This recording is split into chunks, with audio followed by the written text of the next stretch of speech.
The pain will only be passing. You should survive the process. All this and more coming up on This Week in Retro. High-resolution color graphics. This land of high technology. The revolution in technology that made the information age possible. Those kids are not afraid of computers. Dungeons and Dragons and Hamsters. Baldur's Gate 2 turns 25, and a look at the D&D video games that preceded it. Up is down, down is up. We discuss the only correct way to control your retro and modern games. Did the card kill cash? Truly reliable electronic payments came around a lot later than the BBC predicted. And a new FPGA Amiga clone, along with Commander Jameson for your Atari home computer, coming up on this week's show for the week of Saturday, the 27th of September, 2025. Up-to-date news for out-of-date tech. Hello, chaps. How you going? Morning, Chris. I'm Chris. That was Jason. And we also have Andy with us. Andy, do you want to tell us a little bit about yourself? Yep. Well, thanks for having me on. It's really nice. I love this. I love the podcast. It's great to be on. And I've got a channel called Big Car, which I've been doing for about 6 years, where I do car histories, which is nothing to do with this. Oh, you'd be surprised. Don't get me started on cars, Andy, because we won't stop. Yeah, and I need to do an Australian car. I haven't done an Australian car yet, but I've been doing that for about 6 years. But then I'm also a computer guy, and I had a second channel which I put sort of like secondary car stuff up. Main channel's Big Car, second channel's Little Car, because Big Car, Little Car, you've got to do something like that. So, but I'm a computer guy. You know, I had a ZX80, this ZX80 thing, you know, I had started coding on that back in 1981.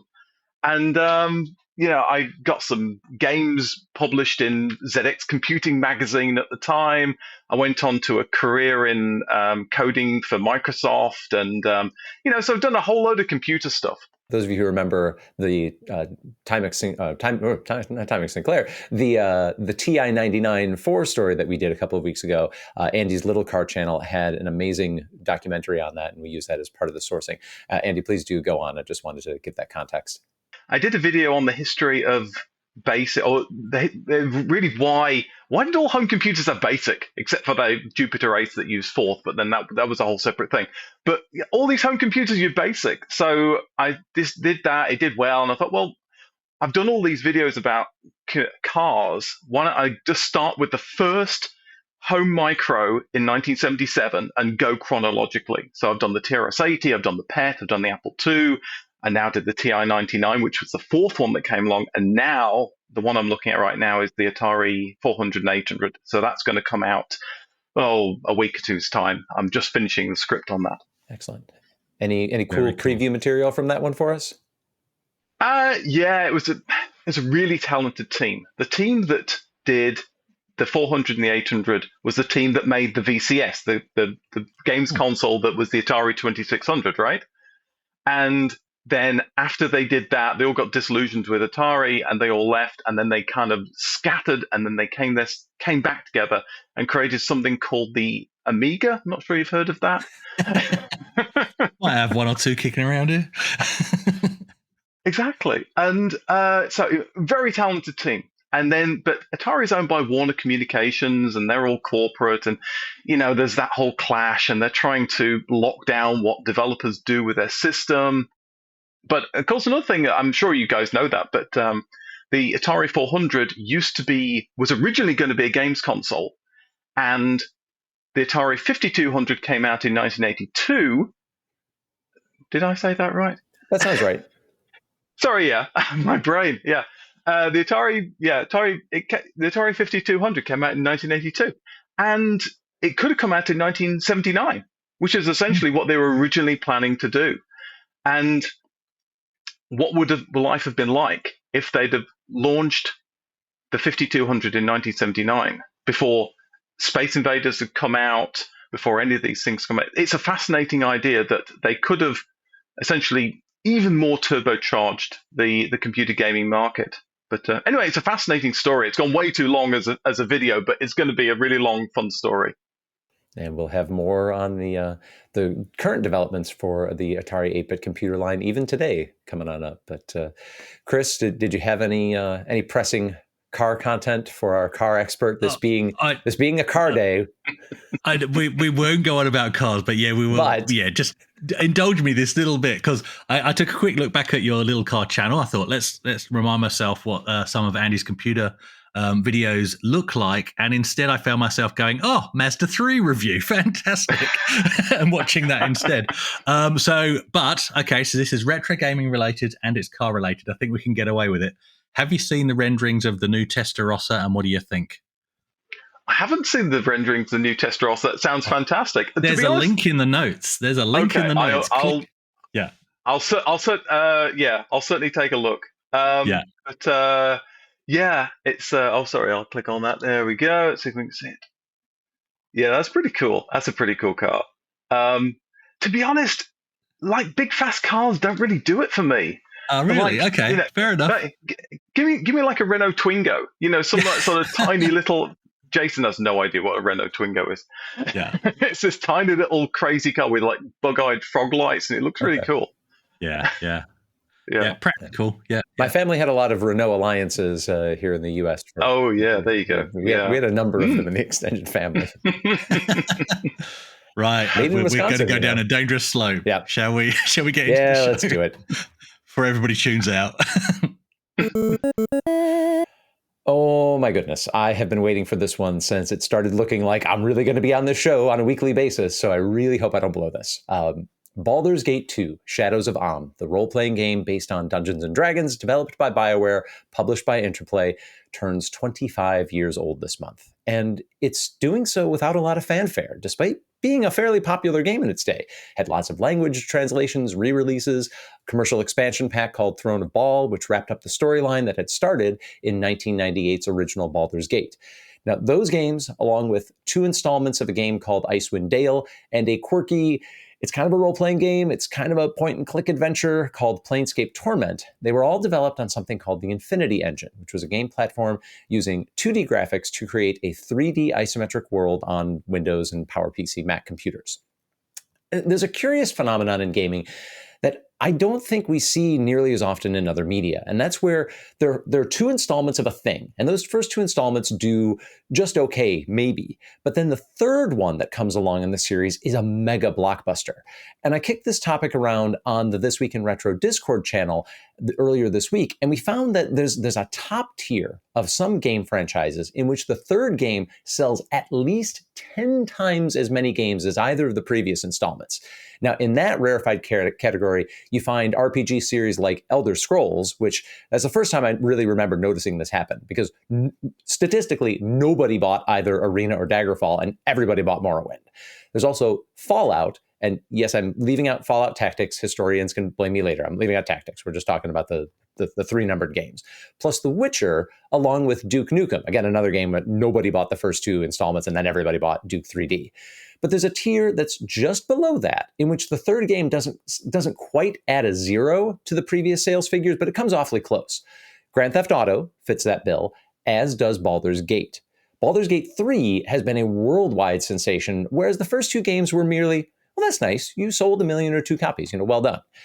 So BG2 was at one point the sprawling epic monster, epic length wrap-up, not just of the Baldur's Gate story, but of an entire rule set of Dungeons & Dragons as first published in the 1970s. But I think because BG3 is so big, both content-wise and globally, and Baldur's Gate original is kind of where everything started, BG2 now has a case of middle sibling syndrome. I couldn't even find any commemorative stories marking this 25th anniversary.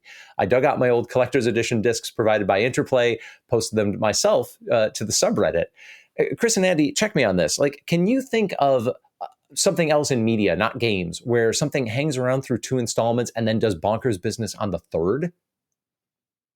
I was trying really hard to think of movie franchises, but usually for movies, that's where it falls off a cliff, I find. Often the first sequel is fine. I'm thinking of Terminator 2 and Aliens as, 2 standout favorites. Fantastic movies, they went blockbuster. And then you get to number 3 and you go, no, you should have just left it alone, right? Mm-hmm. So no, I personally, I can't think. What about yourself, Andy? Well, normally, of course, what happens is if you have 2 absolute stinkers, then you don't get a third. Right. So most of the time it doesn't happen. Or even just middling. Even just middling. That's the fascinating part, is that they hang around doing middling business. So, anything? Yeah. But I'm a Microsoft guy. There is, of course, one example, which is Windows. Yes. Windows is kind of the one example that really sets the tone. Yeah, that and they had money to throw it and keep it coming back for more. But that is definitely the exception that proves the rule outside of games. Yeah, they had to make it work. I mean, it was the future, so they were just going to keep going. Yeah. So I don't have time to get into the whole thing here, but let it suffice to say, I had an obsessive love affair with Baldur's Gate 2 and the community surrounding it for nearly a decade. And it all happened more or less by mistake for me. Back in the late 90s and early 2000s, game publishers would send me games unsolicited on the hopes that I would review them in one of the publications I wrote for. And the original Baldur's Gate was one of those. But I didn't get commissioned to write a review anywhere, and I barely paid it any mind. Someone I knew would play it around me, and I got the impression that it was okay, but it was nothing that I felt I had to go crazy trying to play. But then in the summer of 2000, Maximum PC Magazine assigned me to review Baldur's Gate 2. Interplay did their part. They sent me CDRs of the release version of the game, and I'm kicking myself. I know that I have them. It's just that I put them in a very clever place like 22 years ago, and I can't find them. And I fired up the game, and I played it skeptically and in workmanlike fashion. And then David Warner started menacing me. David Warner is simply one of the most amazing actors of all time. This is somebody who could and did play both Bob Cratchit and Jack the Ripper in convincing and memorable fashion. And I sat up and I started paying attention to what David Warner's villain, John Irenicus, was doing to my character on that two-dimensional isometric screen. And I wager many others did as well. BG2's voice cast was top-tier talent. It's a roster so deep. I actually struck up a several-year correspondence and friendship with another player in Norway, which just started from a fan effort online to identify all of the voice actors in all of the roles.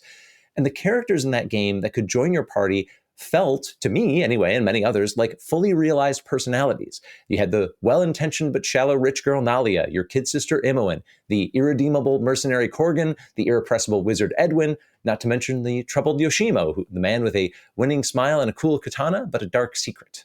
So, guys, I said that voice talent really was the thing that kind of made me sit up and really take notice. Any voice talent or celebrity involvement in something that you think really kind of helped hook and lure you into something that otherwise you might not have latched onto? I'm drawing a blank. Wow, no, that's a good question. No. Chris? Yeah, I've got some, not necessarily that they're celebrity voice talent, but I guess examples of when it worked would be Mist, Riven, and Exile. It's pivotal to the gameplay and game design, right? I think a terrible example, I've kind of made myself one of those feedback sandwiches here, by the way.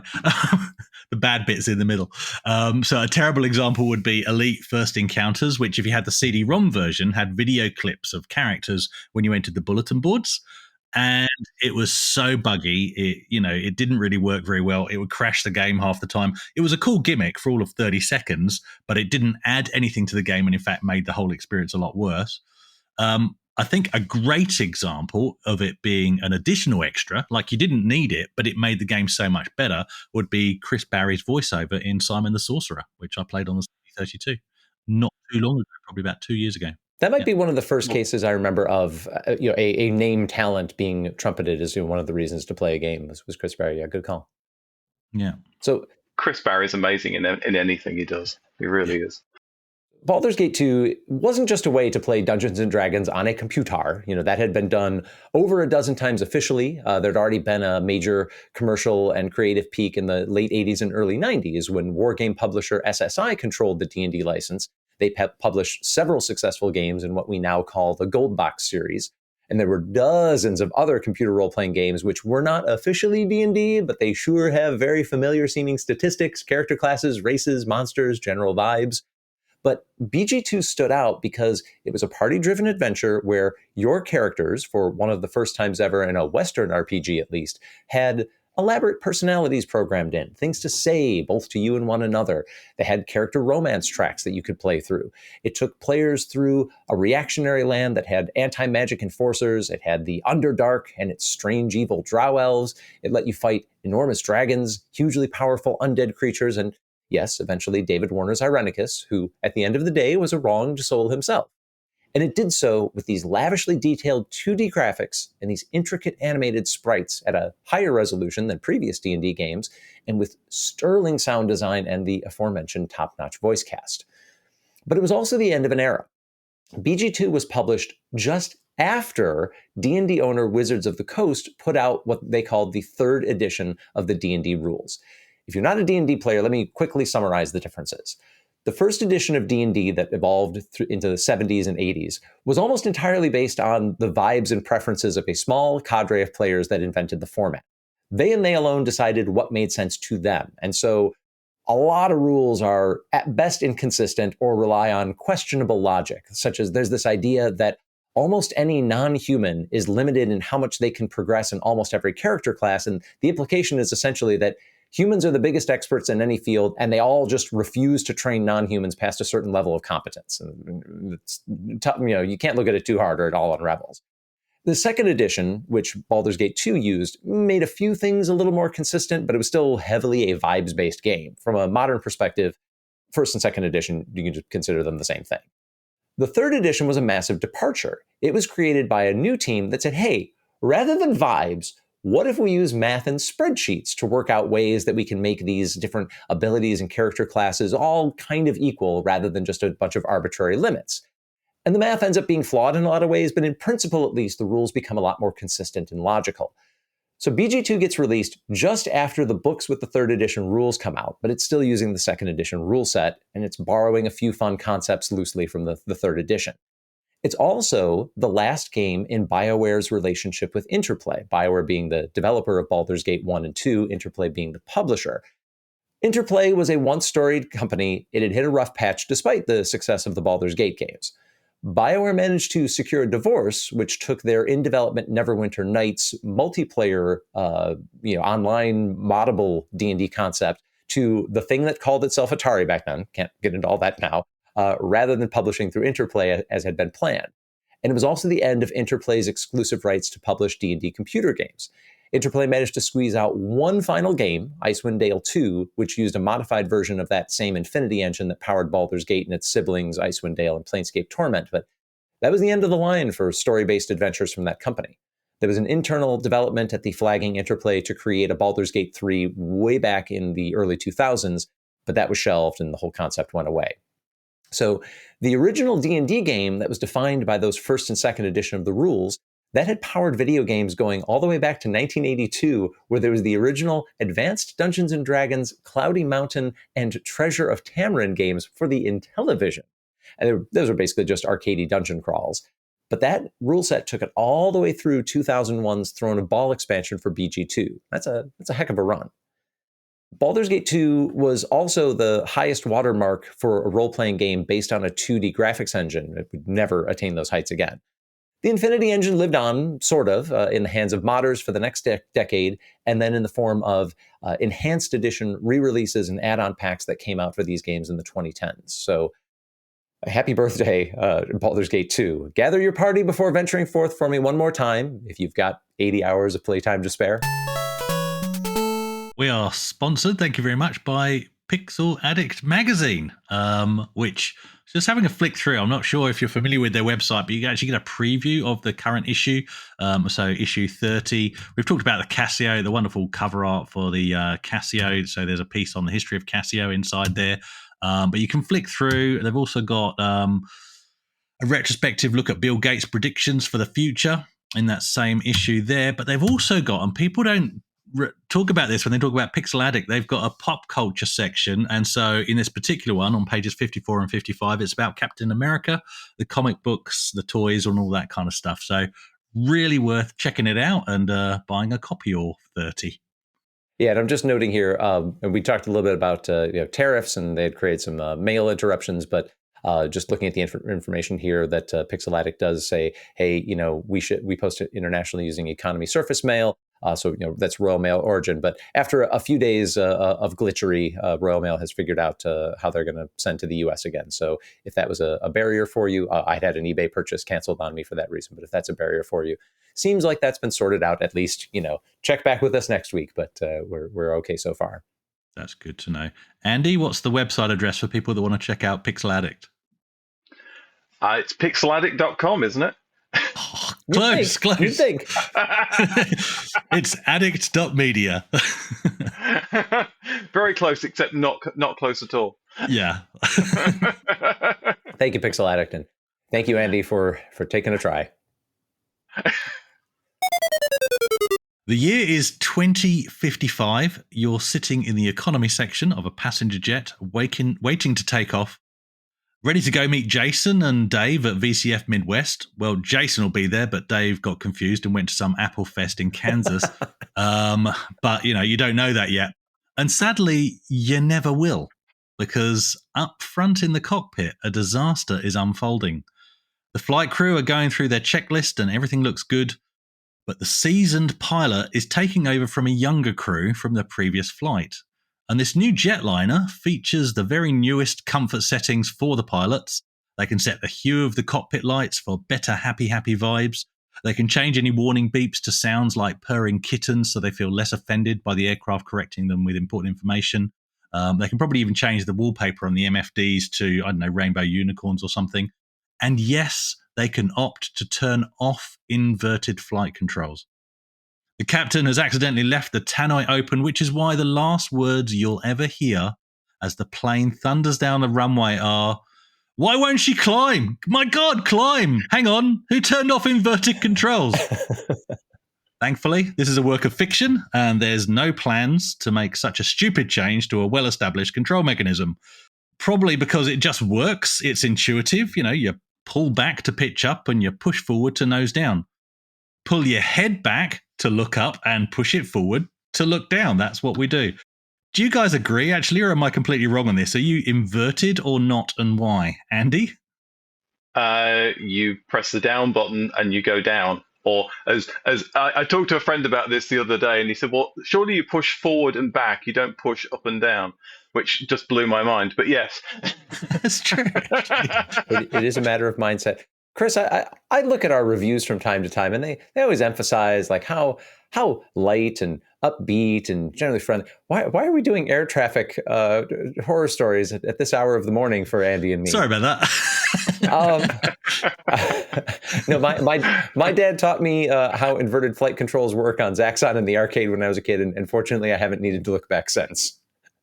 Oh, yeah, that's true, actually. Actually, being a Mac user, do you use the Magic Mouse? Because I think we discussed this before. The fact that scrolling is wrong, which kind of goes against my whole point. But I use a third-party USB mouse, and I do use the give me normal scrolling, please. I do override Apple's preference on that. Yeah, which is down and up is up. So maybe Apple were right on that one. If I'm going to stick to my guns, but anyway, while I personally believe that inverted is normal and non-inverted is wrong.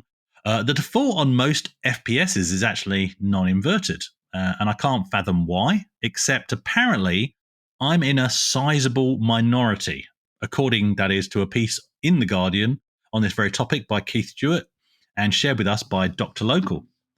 The piece details scientific studies, bit of a yawn there, and, how while many gamers assume it's because they first like flight simulators, so that's the reason why they prefer inverted controls when they jump to FPSs, it's more likely to do with how we perceive things in 3D space and our ability to reason shapes and rotation, or something sciencey like that anyway. It also details how you can actually retrain your preference from one to the other. And while I now swear blind that non-inverted is from the devil, it wasn't always the way. Exhibit A I actually have with me here, which is a game for the Philips G7000 or Magnavox Odyssey 2 in America, and it's Cosmic Conflict. So you probably might not have played this. I'll get right up close for the screenshots. You've basically got like a crosshair in the middle of the screen, and different spaceships pop up every now and again for you to shoot at. It's essentially a first-person space combat game. And in fact, it would have been the first such game that I ever played. I was probably about 8 years old. And the entire family really struggled with this particular game. And the reason was because the controls are inverted, and that made it hard. And then I got good at it. Just one day, it just clicked. And I realized that I'm not moving that crosshair up. I'm pitching my spaceship up. And to do that, I need to pull down. And boom, suddenly for me, the game was a piece of cake. And, I just retrained my thinking. controls do change, and for a long time, the default controls on a first-person shooter were cursor keys, and that's horrible to think about now. But back then, I would have to jump in and configure almost every single key to make a game playable. And no, for me, it wasn't actually WASD at first. I think it was actually SZXC for movement, with functions basically bound to surrounding keys like Shift, Control, Space, and also the Q, W, E, and R keys across the top, rather than the number keys, which is what we now go for. So, guys, in your game genre of choice, I don't care what it is. Do you stick to the default settings? Do they do it for you, or do you have to jump in and correct the idiot developers' mistakes before you can play? Well, I mean, I'm a Spectrum person. I go back, everything's Sinclair, so I can quite happily play games with 5, 6, 7, 8, and 0. And my brain is just locked into that. In fact, yeah, I'll just pick the cursor key default, and I'm just used to it. Yeah, but I mean, to be honest, I couldn't afford joysticks at the time. So, but the joysticks at the time weren't that good. I mean, the Atari VCS joysticks weren't that great, and I mean, then we had sort of things like this. Sort of, I'm holding up sort of a 1980s joystick here, and yeah, they're okay. It was only really when we got the NES and we got the PS1 that we finally got good controllers. Yeah, it's true. We talked about this on a Patreon Q&A recently, right? That I'd learned on like IJKL and IJKM. I was really surprised when WASD became a thing, and now you're throwing this crazy SZXC. Oh, so many ways to do this. I guess it depends on the game whether I'll take it where it is. I still don't mind using the cursor keys, but I also like things like the Nostromo speed pads where you kind of map keyboard controls onto this weird handrest hybrid keyboard thing. I'm not even sure if those are still current, but I have a couple of them kicking around. I wanted to go back to you for a second, Andy, because Chris took that little shot at scientific studies, but you've worked on some things with some mega mass market user interface needs. You want to push back on Chris dismissing those scientists of user interface at all? Yes, I worked at Microsoft, and Microsoft in 1995, we had a whole load of money, and they were trying lots and lots of different things, and so they decided to work on automotive in-car entertainment systems because, hey, it's a future area. They could go and look at that. So they had a whole load of people looking at in-car entertainment systems. And when it comes to controllers and how to enter stuff while you're driving, it's critical that you have your eyes on the road and the hands on the wheel. And so we firstly came up with this thing called the Auto PC. And I've got the controller here, and there's a D-pad, there's a few buttons and things like that. You would think this is for phones, but they didn't quite know what they would do with 1 to 0 keys. But they also realized that speech was incredibly important. If you're going to be driving, speech is going to work. So they actually had 200 different words you could say for 1998. That was pretty good. But it was American English, and there was a few British people on the team, and the wake-up word was auto PC, and of course, Americans don't say auto PC; they say auto PC in my really bad American accent. And so I remember a British guy opposite me just shouting into his computer, just saying auto PC, so trying to get the thing to start. But yeah, so we produced that, and then we moved to what's called soft buttons. So you end up with a sort of an LCD screen, but then you had sort of buttons down the left or right. Early 2000s, there were systems where you had like soft buttons down the left or right, and you would press this particular thing next to it. But then I left, and after the automotive team did really badly and didn't sell anything, then I left. Then they started doing really well because apparently that's what happens. And they created Ford Sync. If you guys have ever seen Ford Sync, then that is it's a seminal product in automotive infotainment, where they decided, okay, we're not even going to have a screen.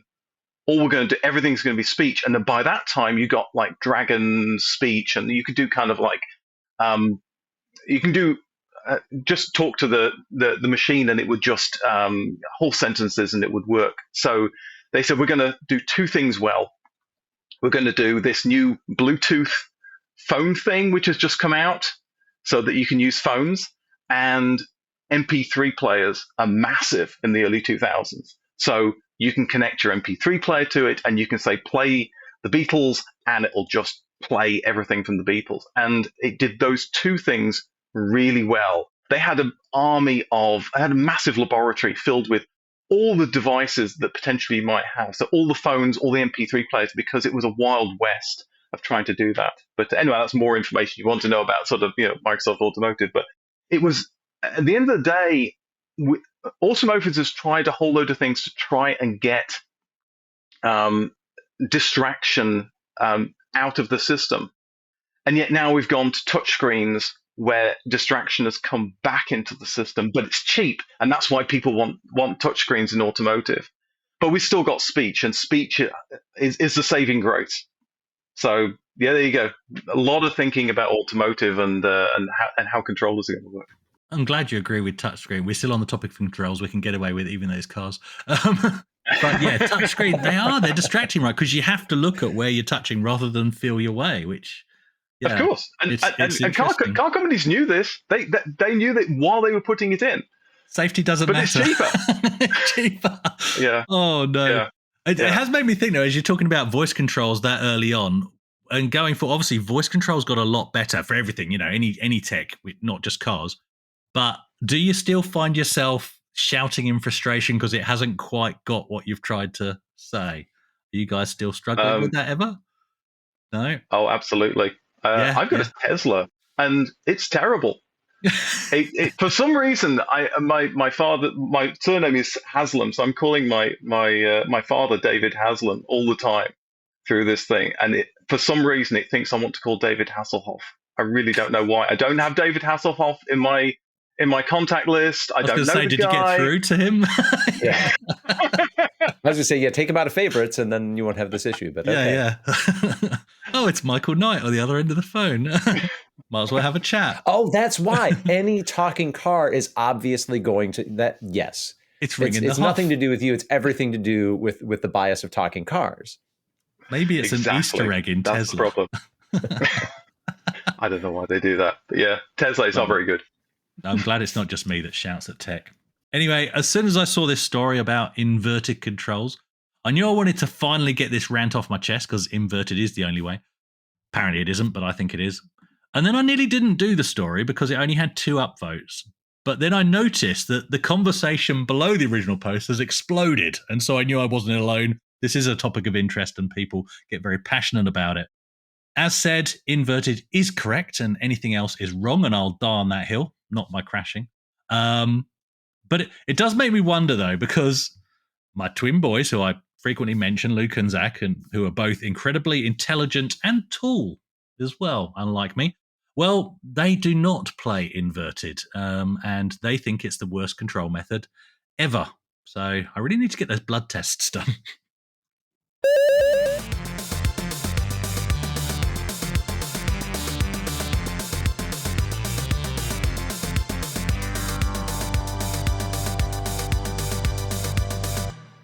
Housekeeping time.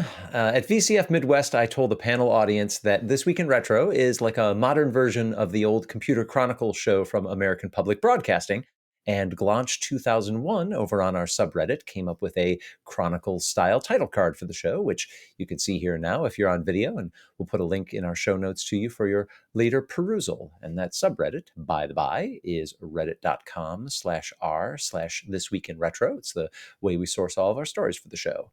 Also want to send a welcome thank you to Dan for becoming a new Patreon member. We are cooking up a new concept to share with our patrons. We're still working out the details of exactly how we're going to put together this next feature, but watch for it soon, or perhaps a question that looks for your input about how we'll deliver it. But we've got the concept. We're just working on the international logistics to make it happen. And Duncan is just putting the finishing touches now on a new trailer for the show that reflects the work of the 4 of us who put it together these days. Keep an eye out for that, as it should be a great compact new way to introduce people to This Week in Retro. And in news in brief, there's an Atari 8-bit port of the classic space trading game Elite that is now in beta. Thanks to Rich2600 for pointing that out. There's something interesting about that, which is I don't know if you guys know that the Atari 400 and 800, the most important game for that is Star Raiders. Yeah, that was the one that really put it on the map, which I believe had inverted controls. There you So go. it should. So it Star should. Raiders. But one of the influences of Elite was Star Raiders. Yeah, So that's it's right. all come full circle. It is coming full circle. Right? Yeah. And You do here- need a beefier machine because Star Raiders could run on those introductory machines. The Elite 8-bit version does need a 64K Atari, so your original 400 will be benched for this one. But that's true. Yeah, Star Raiders begets Elite, now begets Elite again. It was me thinking it was Cosmic Conflict. There's a review of Deluxe Paint on Hackaday. And this is 40 years after the original release, and that's shared with us by Pajako6502. And Richard Greisenthwaite talks about decades of ARM history, as in the processor, not the limb, as linked in our subreddit by G7VFY. There's a full story on thechipletter.substack.com. Indigo Prime makes us aware that Parliament will be debating whether to prohibit publishers irrevocably disabling video games they have already sold. And there's a link to an online petition that he's also shared. And The King brings us the sad news that Billy of retro video channel The Game Chasers has passed away. The Game Chasers debuted on YouTube in the early 2010s. They have hundreds of videos in their archives. Recent videos have documented his health crisis, and news has emerged that at the young age of 44, Billy has passed away. Our thoughts go out to his family and collaborators. And there's also a new Amiga. Just when I wait for the Retro Games Limited A12, the A1200. So it's apparently already sold out, I think. So there was a limited edition first run, and it's essentially an FPGA-based Vampire by Apollo in a 3D printed A600 inspired case with a mechanical keyboard and a combination of modern and original ports. And it's called the A6000. And it runs as a 68080, obviously through FPGA, with 2 gig of RAM. And the first run editions were apparently all sold out almost instantly, despite a price just shy of €1,000. This was shared with us by Flamehorns and Vegetable Message 22. So only 40 first editions were made, according to the Time Extension article. And they quote, to quote them first of all, to celebrate the 40th anniversary of the Amiga, a run of 40 Apollo A6000 first edition computers has been offered. And then they quote the actual official website by saying, each Apollo A6000 first edition unit will be truly unique, featuring a special A01 through to A40 serial number and the real signatures of the creators inside the case. And once they're gone, they're gone. And so the official site, which is a6000.net, lists them as being sold out, but the Apollo store still lets you add it to your cart. And in fact, there's a little bit of text on that page saying, act fast, only a few left. So I'm not actually sure what's going on. But yeah, the A6000, that's the thing. Cold hard cash, or folding money if you prefer, has obviously had a tough time of it here in the digital age. According to McKinsey, cash transactions are just 23% of the total value of consumer spending in India and only 5% of the total value here in the US. Debit and credit card transactions, along with next-gen payment apps, have taken the majority share. I mean, we have lived for a long time in a world where cash is no longer king. But if you were tuned in to the BBC back in 1969, you'd have thought that the end of cash was just around the corner, as there's a segment in the Tomorrow's World program that showed what it claimed to be a fully working, fully computerized, and fully immediate electronic payment system based around magnetic stripe credit cards. Thanks to Dr. Local for pointing this one out to us, that just dropped this week on the BBC Archive YouTube channel. And although it is true that the plastic credit card as we know it had been around for years by this point, and the magnetic stripe encoding that goes along with it had been mastered, and the technology was by this point well understood, unlike a number of BBC tech documentaries that I've watched over the past 6 months or so, this one stands out because more often than not, when the BBC was covering this kind of tech, they seemed to focus on things that were possible in the moment, or then kind of augmented that with, and here's this thing that's just around the corner. This documentary is obviously full of mock-up hardware and is extrapolating from a premise kind of narrative. The credit card itself that they show looks more like a film slide. It settles into a slot in a manner that's completely unlike any magstripe reader you've ever seen. There are voice prompts associated with the credit card authorization process. It's not clear to me whether it's meant to be a synthesized voice or if they're just kind of going with the soothing recorded operator voice.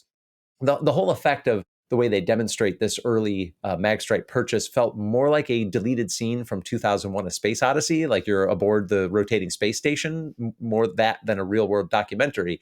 It's like they asked Stanley Kubrick to shoot this, but this was not his best effort at all.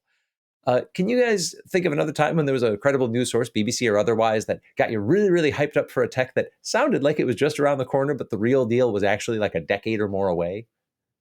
I think the one that springs to mind, which is also from the BBC archives, is the various stabs at in-car navigation, and some of the systems which they literally required you to never ever take a wrong turn once you started it, because it was sort of tape fed and based on your odometer.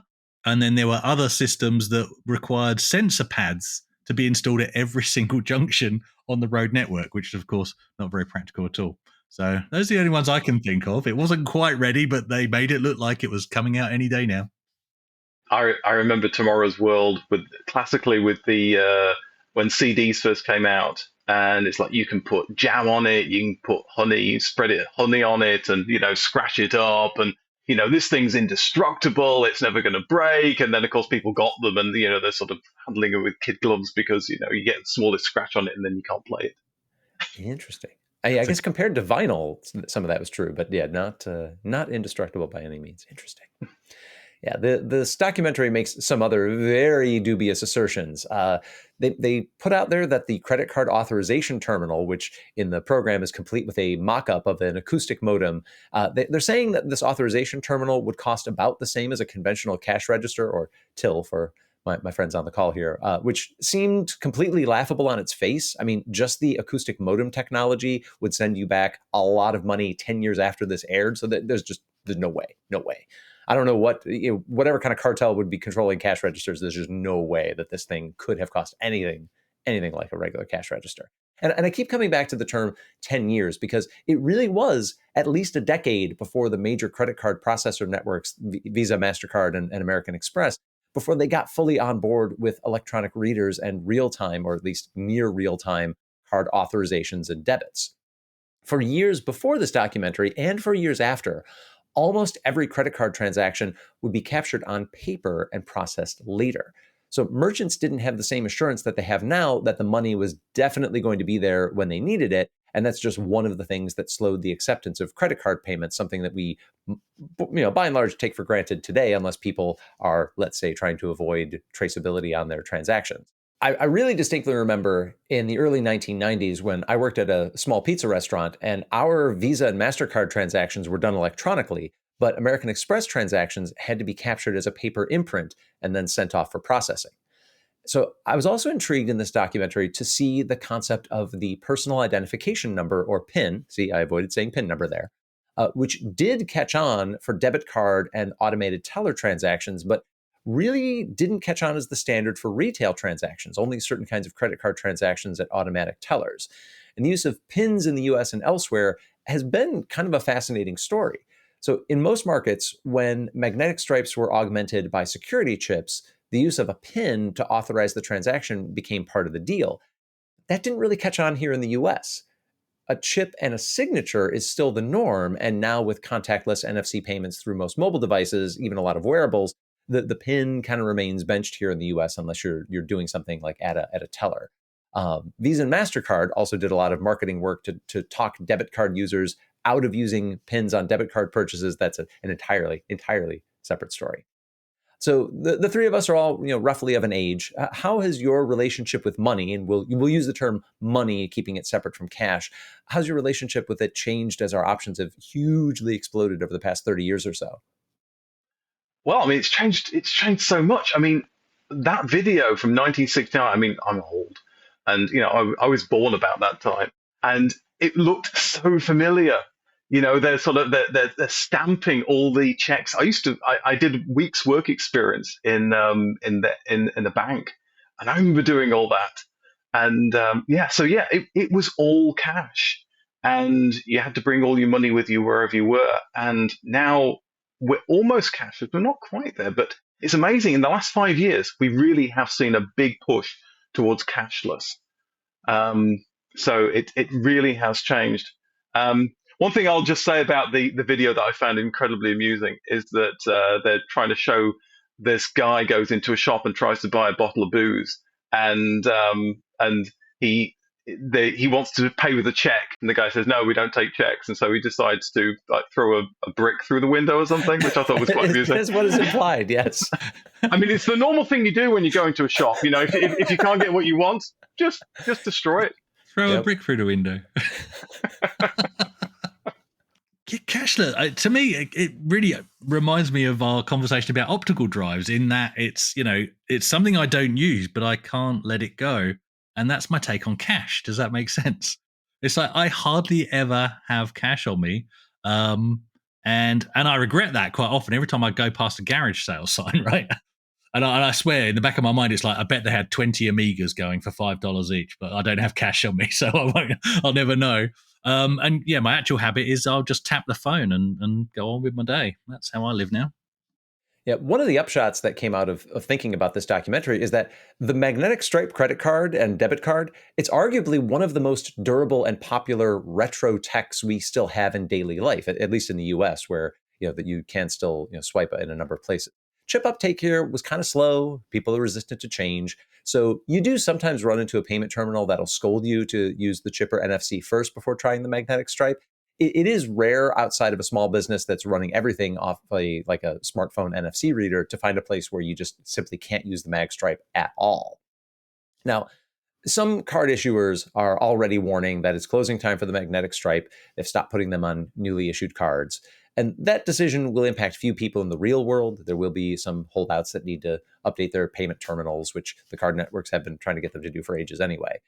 This Tomorrow's World piece did fret a lot about what would happen to those clerks and accountants like young Andy who were stamping all of those checks and the bank tellers that are handling cash. And the good news from that perspective, at least, is that the pain was pretty gradual because, again, it took so long to get to the truly automated electronic payments. You weren't doing that till like 1980.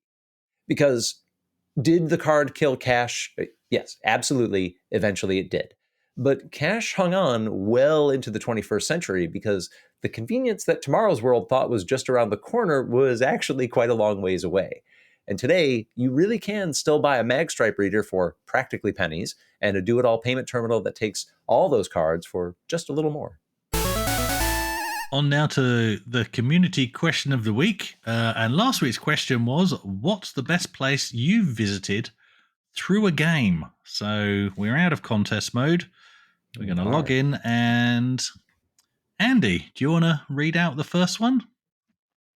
The first one is Tamriel from Skyrim, hands down. The atmosphere, the music, the graphics, the story. I mean, Skyrim is amazing, absolutely. It just takes you to a place. It really does. And that was shared with us by Machine Layer. Yeah. Have you played Skyrim in VR? It's one of the few games to actually make me feel quite ill. Too much sliding around. Yeah, that'd be fantastic. Yeah. Jason? Yeah, Imaginary Swing 8606, Rapture. When I first saw BioShock and saw the wonderful undersea seascapes, it just amazed me. Plus, it was something that no one had really done before. Oh, yes, 100% agree with that. Alan P. Thorpe says, not strictly retro, though it will be soonish, but the world of Journey was amazing. Beautiful desert and mountain scenery, and the world populated with other players was magical. An incredible game. I've not played that one. Yeah, this really sparked a lot of great answers. Strongly recommend you take a look. Let's see. C3R7X, for me, it's the alien planet in the Dig. Maybe not the best LucasArts game, although I personally love it, but the world is so well presented. Great art and ambience. I thought there's a lot of real world places like Tokyo and Jet Set Radio Future, which makes me think of LA from Midnight Club LA. I feel like I've been to LA. I've never been there, but a lot of the roads are mapped out. Chris, did you catch Southern Grass 416's answer? Oh, no, where's that? And by Southern Grass 416, I mean your obvious alt.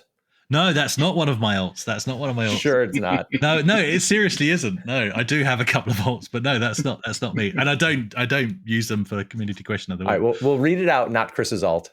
Yeah, so the For Moleholt's system in Frontier Elite 2 on the Amiga, not because it was particularly spectacular to look at, but because it was always there on the map from the start, looking tantalizingly close, yes it was, yet inaccessible without the right hardware to cover the deceptively long distance. And once you could get there, you knew you were on the up with your galactic career. Yeah, I forget that there was that grind to make the jump, because on the XY axis it looks close, but on the Z, nah, you've got quite a distance to go. Yeah. And fantastic. Glad I'm not the only one that feels like they've been there. And this week in text adventure content, want to make sure I give a shout out to Ben One Music, who said, "The United States of North America in A Mind Forever Voyaging by Infocom. Utopian on the surface, dystopian at its core, but poignant and thought-provoking all the way through. I've been to many great computer worlds, but this 1980s all-text realm was my first love." Excellent. So we have a new question of the week. Chris, you want to explain this one? We do Madman? indeed. Is it my fault? Okay, so this week's community question of the week is WASD versus SZXC, or even cursor keys, inverted or not inverted. What control setup are you right about and everybody else in the world is wrong, and why? Let us know at, what's the subreddit address, Andy? It's subreddit.subreddit. You Fantastic. guys are putting me on the spot. Jason, help him out. Reddit.com/r/thisweekinretro. Fantastic. Andy, thank you so much for answering the call. Andy was really gracious in getting back to me right away when I asked him for permission to use some of his TI-99 footage, and I rather brazenly leveraged that into, hey, why don't you come on the show in a couple weeks?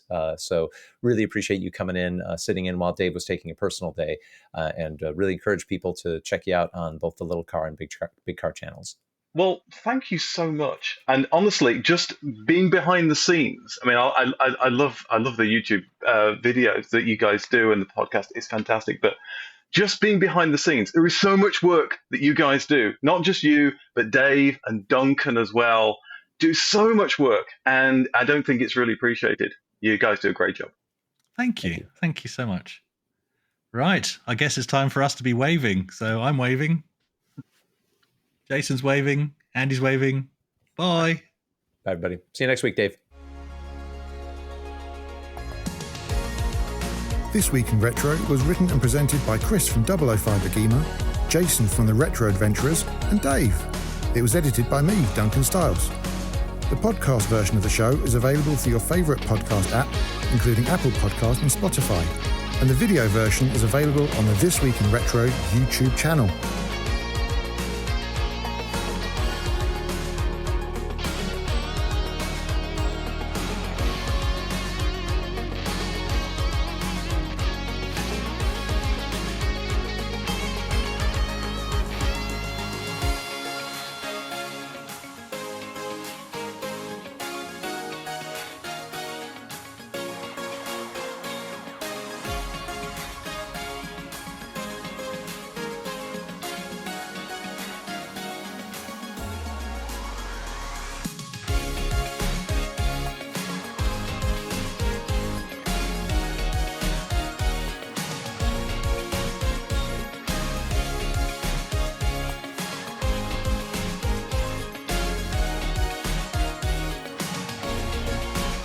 Join our community subreddit at r/This Week in Retro to suggest and vote on the stories we cover on the show. Please give us a like and subscribe to help us reach new viewers. If you enjoy our show and would like to support it, then please check out the link to our Patreon page in the show notes or description. Thank you for listening, and we'll see you next time for more up-to-date news for out-of-date tech.